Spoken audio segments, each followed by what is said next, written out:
Sim, Pai querido, Deus de graça, Deus de amor, mais uma vez a nossa gratidão por esse momento, por esse dia tão especial, Senhor.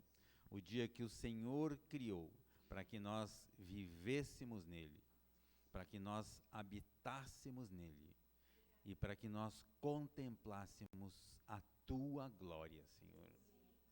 Pai Celestial, obrigado por cada um dos irmãos que o Senhor trouxe até aqui.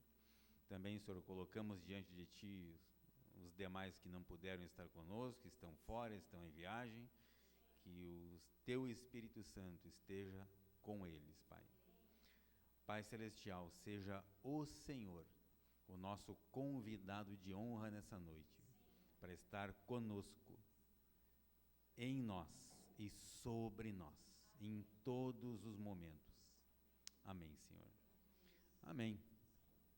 Bem, como de costume, nós costumamos falar a respeito de um texto do livro de Provérbios, né? Que é Provérbios capítulo 18, não é? Versículo 21, onde a palavra de Deus nos diz assim: a língua tem poder sobre a vida e sobre a morte. Os que gostam de usá-la comerão do seu fruto. Interessante isso, né? Que está falando sobre a língua, sobre palavras.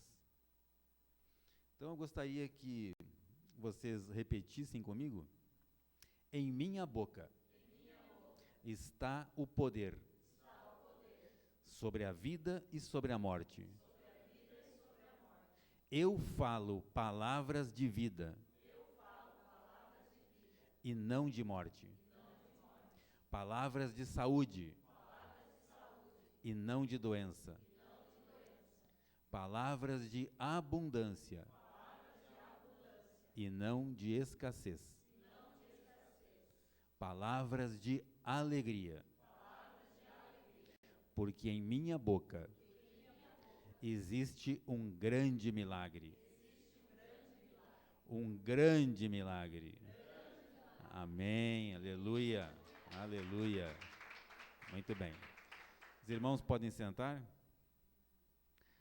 Bem, hoje, como havíamos comentado na semana passada, nós vamos continuar, né? Nós vamos dar sequência. Dar sequência e continuar é redundante, né? Mas nós vamos continuar. Sobre um texto que nós falávamos a respeito dos nossos pensamentos e a nossa fé. Como pensar e também como pensar com fé.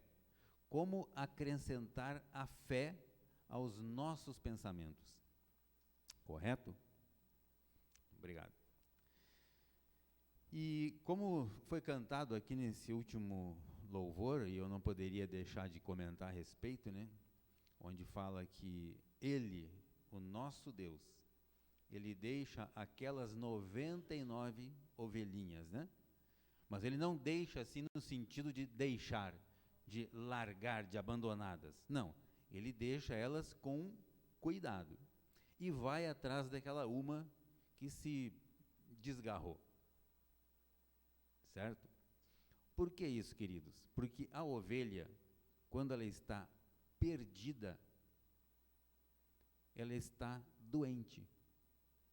Isso significa uma ovelhinha doente. E se o pastor não for resgatá-la, ela vai morrer, ela vai sucumbir da doença. Tanto, isso é uma verdade, que o próprio texto, ele fala nisso, né? Que quando o pastor, então, ele encontra esta ovelhinha, ele se alegra, e ele coloca ela nos ombros e retorna com ela para o seu cuidado. Se ele coloca ela nos ombros, é porque esta ovelhinha não estava nem conseguindo se mover, não conseguia andar, por conta da sua deficiência, da sua doença. Então este, queridos, é o cuidado que o nosso Pai Celestial, o nosso Deus, este é o cuidado que Ele tem para conosco. Que maravilhoso isso, né? Nós sabermos que nós temos um Pai. Ok. Aliás, que temos um Pai, todos nós sabemos, né? Afinal de contas, existe um Deus que criou todas as coisas. Um Deus Criador. Mas esse Deus Criador que criou todas as coisas, e todas as coisas aqui são todas as coisas mesmo. Esse Deus, na sua grandiosidade, Ele sabe quem sou eu e quem é cada um de vocês. A palavra diz que Ele conhece pelo nosso nome. Olha que grandioso isso, né? Existe, nós falávamos, né, no domingo passado, sobre um salmo, que é o Salmo 23, e já que foi falado a respeito do cuidado com as ovelhinhas aqui, eu gostaria de ler um pedaço, né, um trecho desse salmo. Um pedaço pode ser um pedaço de qualquer coisa assim, né, um trecho aqui, né, desse salmo, Salmo 23, do 1 ao 3. E a versão que eu tenho comigo aqui, pode deixar, André, obrigado. A versão que eu tenho aqui, queridos, ela fala isso de uma maneira um pouco diferente. Ele diz assim: o Senhor é o meu pastor, e nada me falta. O Senhor é o meu pastor, e nada me falta. Nós já falamos isso no domingo passado, né, mas para os nossos visitantes ali, esse Salmo 23, eu creio que vocês já o conhecem. Se não conheciam, então é uma boa oportunidade, vocês vão sair daqui conhecendo, né? Então, o Salmo 23, o salmista Davi, quando ele recitou esse salmo, ele era ainda um jovem cuidador de ovelhas, né? E ele então estava ali apacentando aquelas ovelhas, algumas poucas ovelhas, que eram ovelhas do seu pai, que o pai enviava para ele, para sua mãe, para o seu sustento, né? E nesse momento, então, Davi ele estava vendo aquela cena, aquelas ovelhinhas tendo cuidado, sendo cuidadas por ele, sendo guiadas ao pasto verdejante, a águas tranquilas. E Davi, então, ele cita este salmo. E ele, vendo aquela cena toda, ele se compara a uma destas ovelhas. Ele reconhece o cuidado que ele tem para com as ovelhas, da mesma forma com que o pai tem o cuidado para com ele. Então ele fala assim: o Senhor é o meu pastor.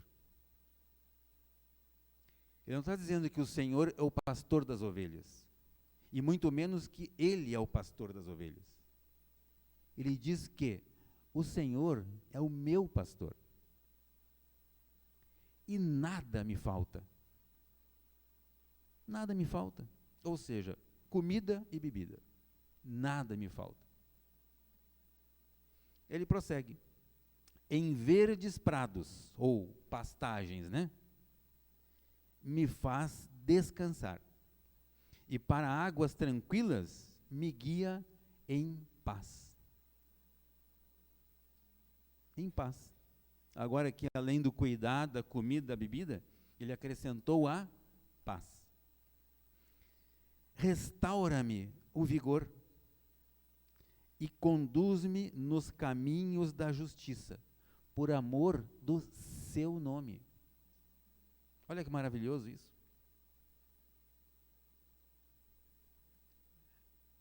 Não sei quanto a vocês, mas eu acho isso maravilhoso. Minha esposa também acha, ela fez sinal, ela concordou aqui, né? Certo? Não me deixou sozinho nessa, né? Ela concordou.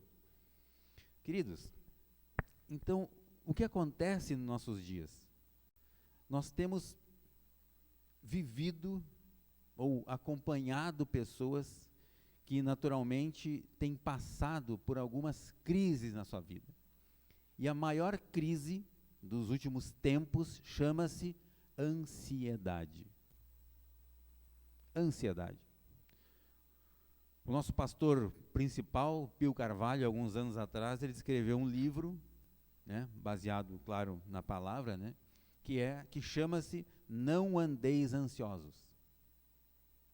Claro que isso não é para nós, né, cristãos, né, mas para algumas pessoas que estão fora da igreja, que ainda têm essa sensação assim de ansiedade. Certo? E esse é o grande mal da humanidade nos dias de hoje, a ansiedade. Né? Então, ele está dizendo o seguinte, ó, o Senhor é meu pastor e nada me falta. Então, eu não preciso ter preocupações na minha cabeça. Eu não preciso me preocupar com o dia de amanhã, com a semana que vem, com o mês que vem. Certo? Nada me falta. Naturalmente, ele está dizendo o seguinte, ó, os problemas que nós temos, para Deus, não são problemas. Então, eu não preciso me preocupar com os problemas. Basta eu descansar. Eu colocar isso diante de Deus. Certo? Isso, inclusive, queridos, é um alerta para nós sabermos como orar. Quando eu vou orar e eu fico apresentando para Deus uma lista de problemas, certo? Algumas páginas, né? Até imprime aquele negócio para não esquecer de tanta coisa que tem, né? Certo? Eu estou fazendo a coisa errada. Eu não preciso apresentar para Deus os meus problemas, sendo que Ele já conhece toda a minha vida. Ele me conhece desde a minha geração, lá no ventre da minha mãe. Né? Até porque faz bem pouco tempo isso, né? Foi recente, né? Certo? E queridos, isso muda o nosso contexto de vida, isso muda a nossa forma de pensar, a nossa forma de orar. Certo? Quando eu for orar, eu não preciso orar para Deus resolver um problema. Não, não faça isso. Ou não faça mais isto. Certo? Ore, declarando o seu amor por Deus, apresentando o seu amor para Deus. Certo? É assim que nós devemos fazer. Então, para concluir, né, o que falamos na semana passada, basicamente foi isso, né? Vocês que não estavam na semana passada, para não se sentirem assim fora de sintonia, né? Então, estávamos falando sobre isso. Muito bem, agora para dar continuidade no nosso tema de hoje,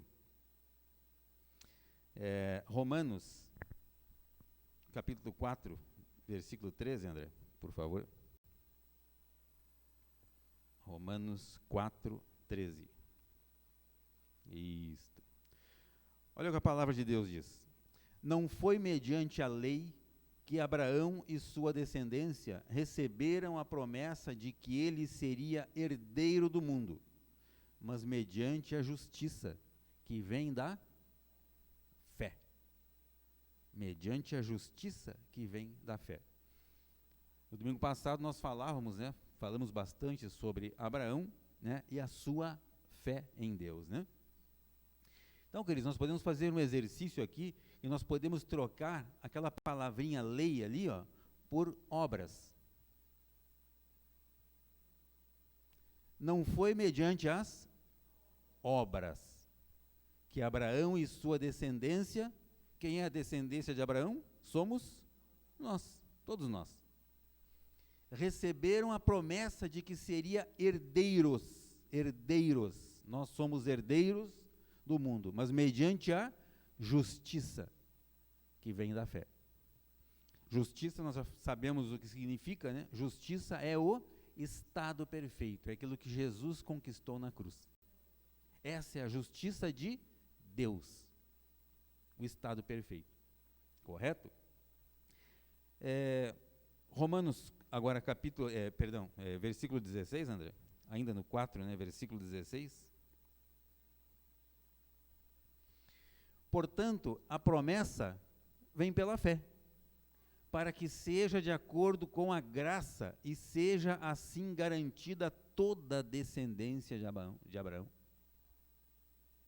toda a descendência, somos nós. Não apenas aos que estão sob o regime da lei, mas também aos que têm a fé que Abraão teve. Ele é o pai da fé. Abraão é o pai da fé, certo? Portanto, querido, a promessa, ela se cumpre pela palavra. Que palavra é essa? É a palavra que eu creio. Esta é a palavra, certo? Portanto, eu preciso pensar na promessa como uma promessa já cumprida, já concluída, finalizada. Perfeito? Graça é para todos. A graça conquistada por Jesus é para todos. Certo? Inclusive para aquele seu vizinho, né, que de vez em quando dá uns probleminhas lá com ele, né? Certo? O filho dele joga a bola na sua vidraça, certo? A graça também é para ele, né? Alguns estão pensando assim, puxa, mas será que a minha sogra se enquadra aqui? A sua sogra também se enquadra nessa, a graça também é para ela, né? Certo? Então, queridos, a palavra está dizendo isso, né? A promessa, ela vem pela fé. Fé. Certo? Muito bem. Obrigado.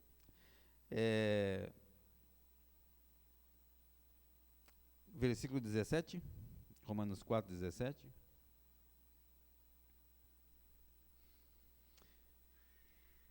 Como está escrito, eu o constituí pai de muitas nações. É Deus falando isso, né? Eu, Deus, constituiu quem? Abraão, pai de muitas nações.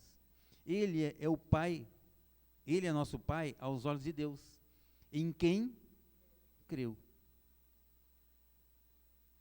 Então, recapitulando, para que eu seja herdeiro destas promessas, eu preciso crer. Eu preciso crer.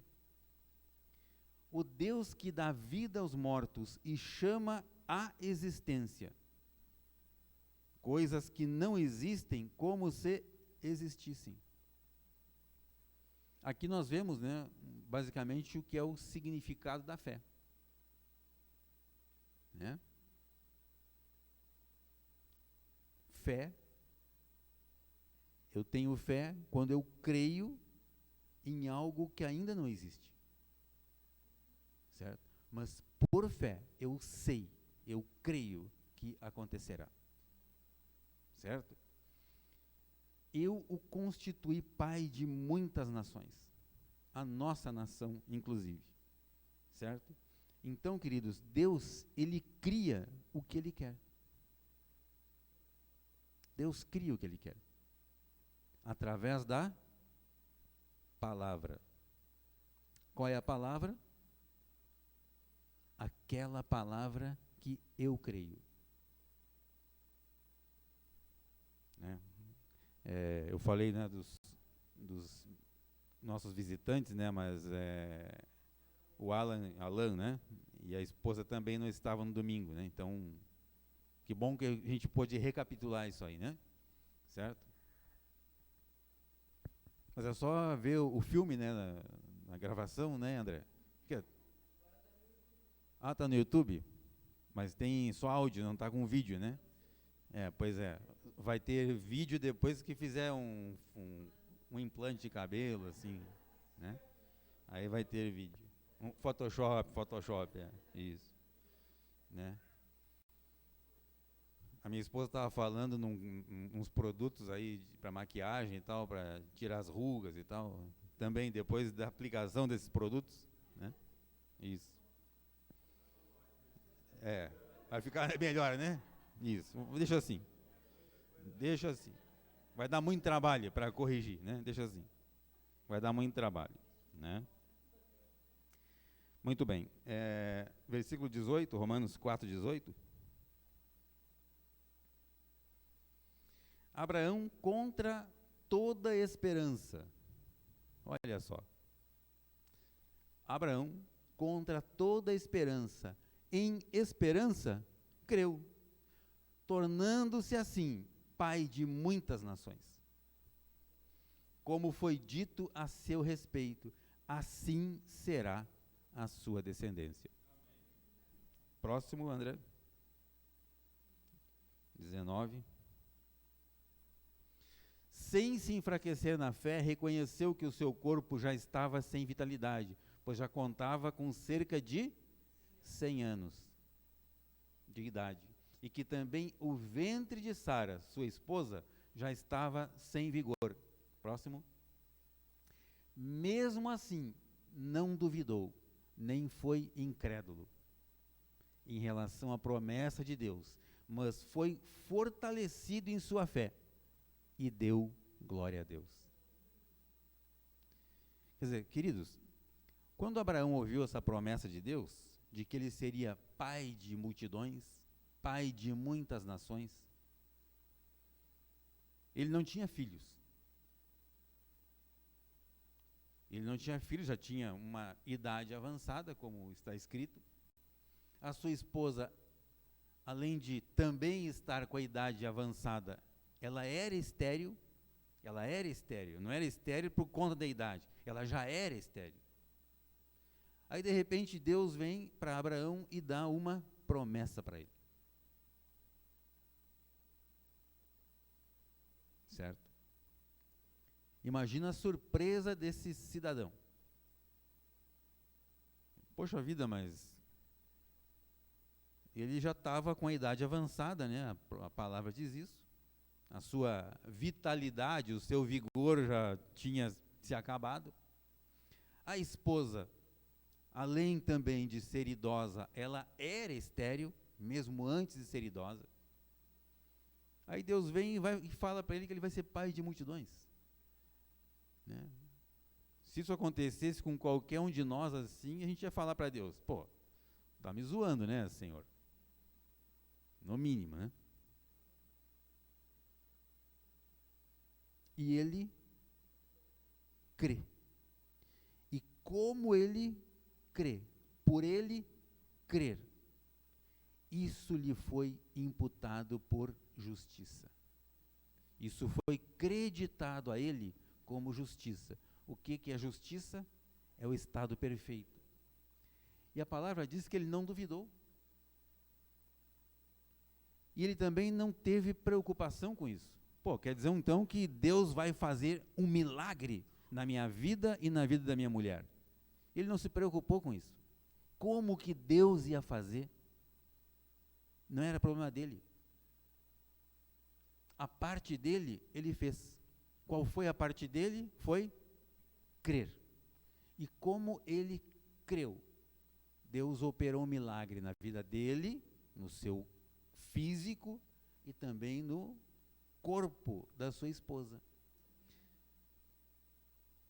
Imagine vocês que todos os órgãos reprodutores dela, que além de estéril, já estavam envelhecidos, foram restaurados. Se continuarmos, né, até isso é uma sugestão para vocês lerem, né, ainda hoje, se possível, né. No decorrer da história bíblica, a palavra diz que ela também ela foi rejuvenescida. Ela se tornou uma mulher linda. Não foi uma velha linda, né? Não, uma mulher linda. Então ela foi rejuvenescida. Certo? E tudo isso aconteceu, queridos, pela fé de um homem. Como ele creu. Então todo esse ambiente favorável passou a existir. Porque ele creu. Abraão creu. Certo? Amém, isso mesmo, amém. Né? Mulheres, saibam que isso funciona, viu? Então, maridos, é preciso crer. Né? É preciso crer. Isso aí. Né?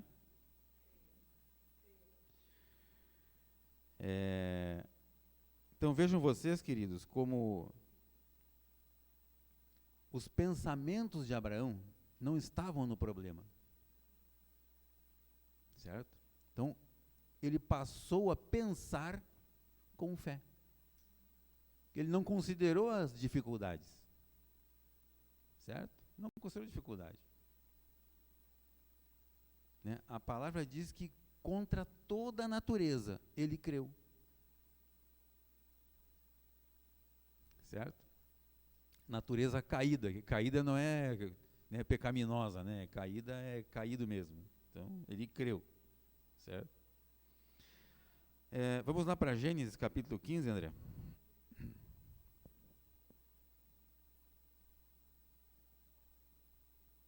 Gênesis 15, 4. Então aqui está um texto que fala sobre o que nós acabamos de comentar, né? Então o Senhor deu-lhe a seguinte resposta: seu herdeiro não será esse. Estava falando de um filho, né, que ele teve com uma escrava, né? Um filho gerado por você mesmo será o seu herdeiro. Ou seja, Deus mudou esse ambiente por conta da fé, certo? Então Deus dá uma palavra invisível para ele, né? Uma promessa invisível, perdão, certo? Uma promessa invisível de que um filho gerado por ele mesmo, certo? 5 agora, para a gente, 5 e 6? 5, isso, versículos 5 e 6, né? De que maneira é isso, queridos? Levando para fora da tenda, disse: olha para o céu e conte as estrelas, se é que pode contá-las. E prosseguiu: assim será a sua descendência. Olha só. Deus chama ele para fora da tenda, pede para ele olhar para as estrelas.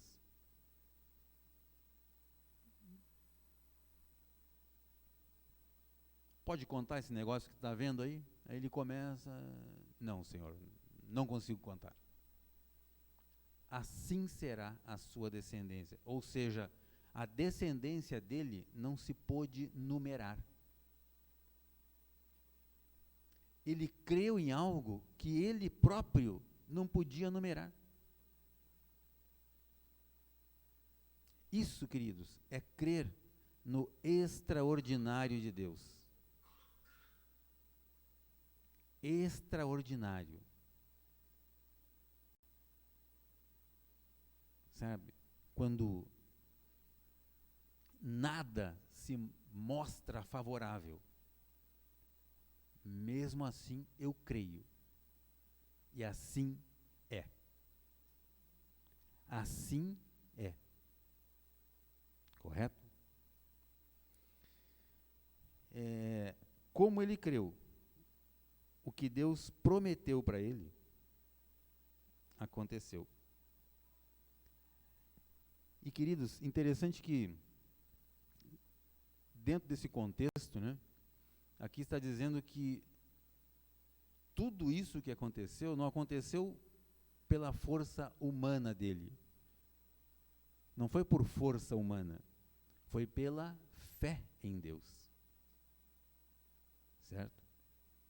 Então, todas aquelas coisas que até hoje nós não conseguimos alcançar pela nossa força, quando nós cremos que Deus, Ele, Deus, Criador de todas as coisas, Ele tem essa capacidade, através do seu amor por nós, que cremos, que amamos o Filho, Jesus. Em Jesus, nós podemos receber estas promessas.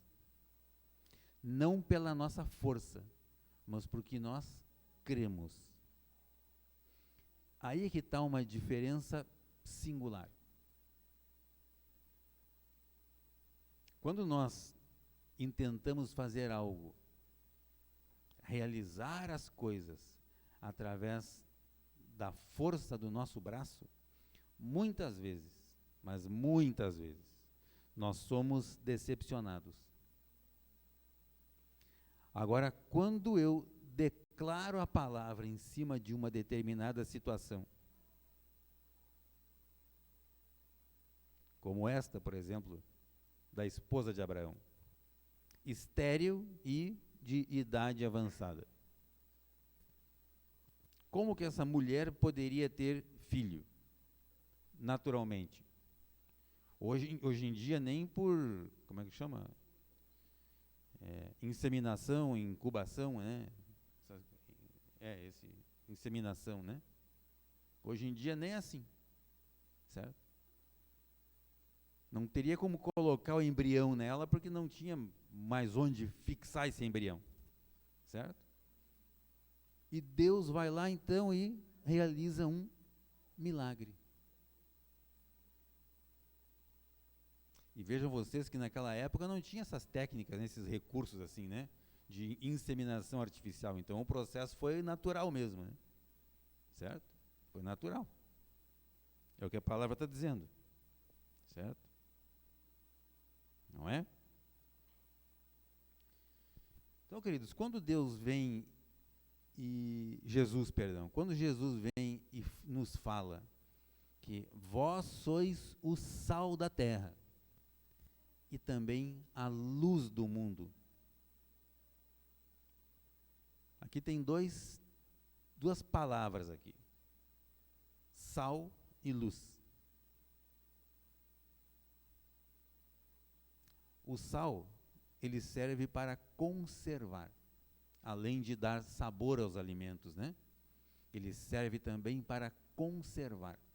Então, quando Jesus vem e nos diz que nós somos o sal da terra, ele está dizendo que nós podemos acrescentar algo mais às pessoas que estão no mundo, para que através da nossa fé, reativando, revivendo a fé destas pessoas, elas possam receber o Filho de Deus, o Filho dele. E quando diz que nós somos a luz do mundo, significa o seguinte, queridos, que existe dia e existe noite. Noite na Bíblia é chamado de trevas, ou trevas é chamado de noite, certo? E quando a luz, ela chega no ambiente, as trevas são dissipadas. A própria Bíblia, num texto, Jesus fala que não se coloca uma candeia, uma luz, né, debaixo de alguma coisa, mas num local onde ela possa iluminar o ambiente e que todos ali possam vê-la. Vocês já viram esse texto?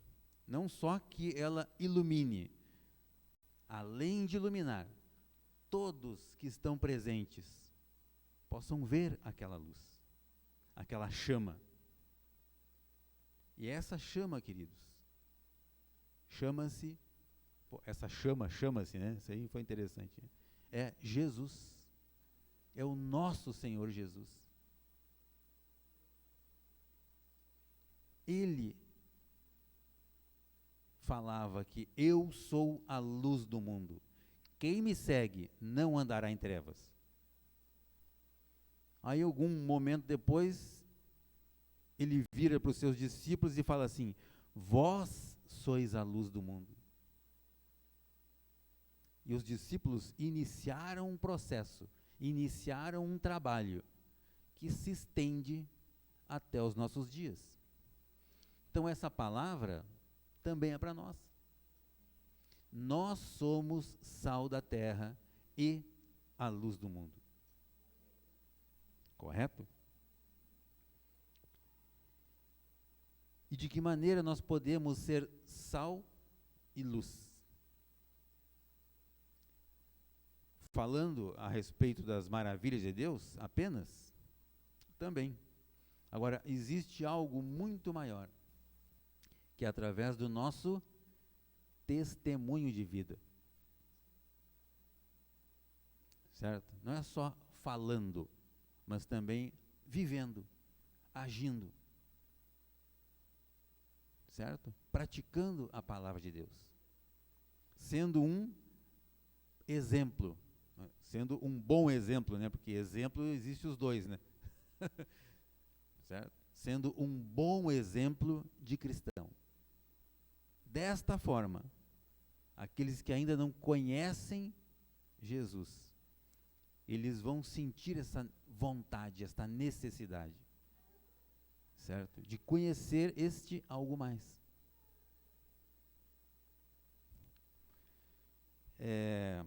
André, João 6:63, por favor. João 6:63. Olha o que a palavra diz. O Espírito dá vida. A carne não produz nada que se aproveite. As palavras que eu disse são Espírito e vida. Isso é Jesus falando, queridos. O Espírito dá vida. A carne, ou seja, a carnalidade, a vida carnal, não serve para nada. Mas a vida espiritual, o Espírito de Deus agindo através do meu espírito, isto sim produz vida. Certo? Isto sim produz vida. Romanos 10:11, André. Quase encerrando aqui já. Romanos 10:11. Está escrito assim, ó: como diz a Escritura, todo o que nele confia jamais será envergonhado. Ou, todo aquele que nele crê jamais será confundido ou envergonhado. E queridos, esse todo aqui são todas as pessoas, não só os crentes. Todas as pessoas que creem em Jesus. Essa palavra também é para eles. Certo?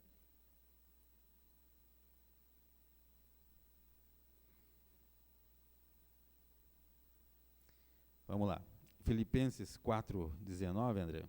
Agora é para encerrar mesmo. Filipenses 4:19. O meu Deus suprirá todas as necessidades de vocês. Olha aí. De acordo com as suas gloriosas riquezas.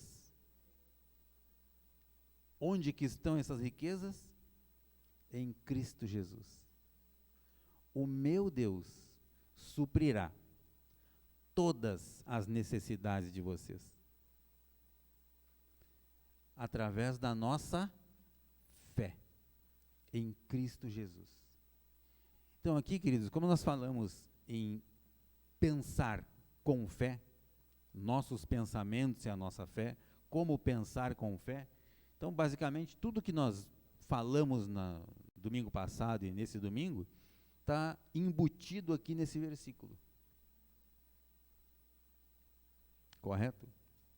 De que o meu Deus, aquele Deus em quem eu creio, aquele Deus que me deu a palavra que eu creio, esse Deus, ele supre todas as minhas necessidades. Voltando para o Salmo 23. O Senhor é o meu pastor e nada me falta. Certo? Nada me falta. Amém? Então, queridos, isso nos mostra como em alguns momentos os nossos pensamentos, eles ficam divagando, né? Então, eu preciso, sim, a todo momento,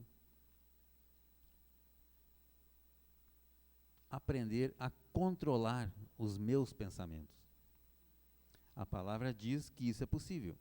A palavra diz que eu posso, inclusive, escolher aquilo que eu vou pensar. Lá em Colossenses, a palavra diz que tudo aquilo que for bom, tudo aquilo que for agradável, tudo que for de boa fama, se nisso houver algum louvor, nisso então eu vou pensar. Isso significa o quê? Que Deus, ele nos deu esta autoridade de escolher, esta capacidade né? De escolher o que eu vou pensar. Por que isso, queridos? Porque os pensamentos, aquilo que eu penso, ele gera palavras, certo? Palavras que eu vou declarar. E essas palavras podem ser palavras de bênção ou não. Palavras de vida ou não. Palavras de prosperidade ou não. E isso traz as suas consequências, seja para o lado bom ou para o outro lado. Então eu preciso escolher aquilo que eu vou pensar. E isto, sim, é possível. Porque a palavra diz que é possível. Certo? Bom, encerramos por aqui então a nossa mensagem de hoje. Como hoje é um dia que se comemora o Dia dos Pais, né? Muito embora Dia dos Pais sejam todos os dias, né? Certo, Sandro, né, Almir, né? O David ali, ó, o David está cumprindo, exercendo a função de papai ali, ó, né? Nós queremos então prestar uma homenagem aos pais,